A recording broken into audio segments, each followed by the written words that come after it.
Welcome to ચેતુસ kitchen. તો અહીંયા આજે બનાવીશું એકદમ ટેસ્ટી એવા સ્પ્રાઉટ બનાવીશું। તો સૂકા સ્પ્રાઉટ બનાવવાના છે, એટલે કે ફણગાવેલા કઠોળનું શાક બનાવવાના છે। તો અહીંયા આપણે મગ અને મઠ બંને ફણગાવી લીધા છે। આ કઈ રીતે ફણગાવા એની રેસીપી આપણી ચેનલ ઉપર મળી જશે, છતાં હું તમને કહી દઉં કે આને રાત્રે તમે પલાળી દીધા હોય ને, સવારે આને બારોબાર કાઢી અને કપડાની અંદર બાંધી અને રાખી દેવાના।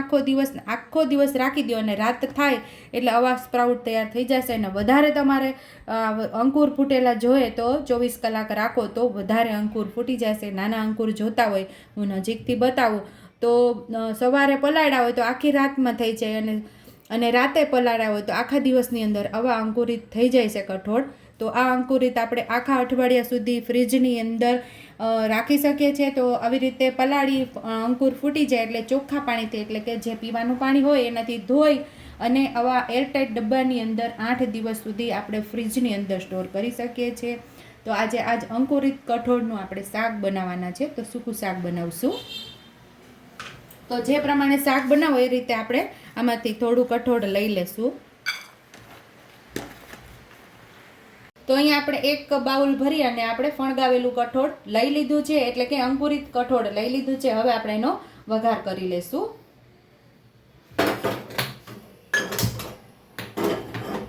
અહીંયા આપણે ગેસ ઉપર કુકર રાખી દીધું છે।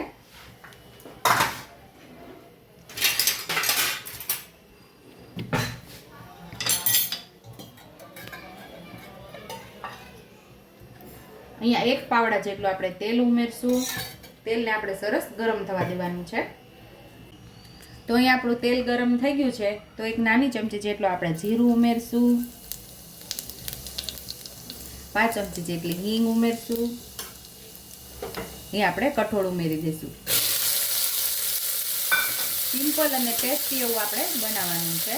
તો થોડી હળદર ઉમેરશું। 5 ચમચીથી થોડી વધારે હળદર ઉમેરેલી છે। અડધી ચમચી જેટલું ધાણા જીરું, તીખાશ તમને જે પ્રમાણે ભાવે એ પ્રમાણે ઉમેરવાની। અડધી ચમચી જેટલું લાલ મરચું પાવડર,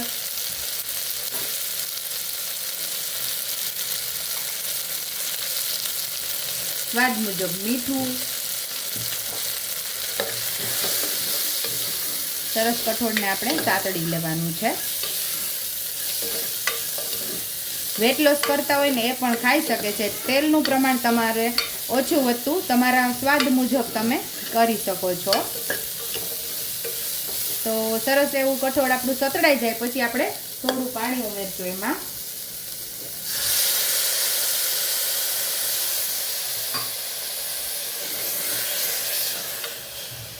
બસ કઠોળ સેજ એવું ડૂબે એટલું જ પાણી ઉમેરવાનું। હવે કુકર બંધ કરી અને આપણે 2 થી 3 સીટી લઈ લઈશું। તો અહીંયા આપણે કુકરમાંથી જાતે જ હવા રિલીઝ થઈ ગઈ છે, એટલે કે હવા નીકળી ગઈ છે। હવે આપણે જોઈ લેશું। તો અહીંયા આપણું મસ્ત એવું કઠોળ તૈયાર થઈ ગયું છે, આપણે જોઈ લેશું।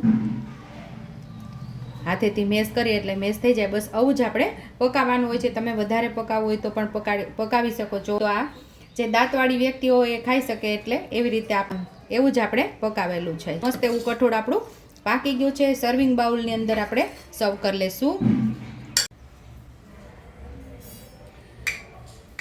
તો સુપર ટેસ્ટ એવું આપણું કઠોળ તૈયાર થઈ ગયું છે। ઉપરથી આપણે લીલા ધાણાથી આપણે ગાર્નિશ કરી દઈશું।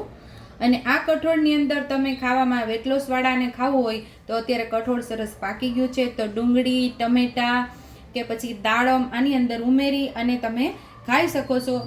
જો તમને મારી રેસીપી પસંદ આવી હોય તો મારી રેસીપીને લાઈક કરજો, શેર કરજો, સબસ્ક્રાઈબ કરજો, બેલ આઇકોનને દબાવતા ભૂલતા નહીં, અને કમેન્ટ બોક્સમાં કમેન્ટ કરજો કે મારી રેસીપી કેવી લાગી। તો આવજો।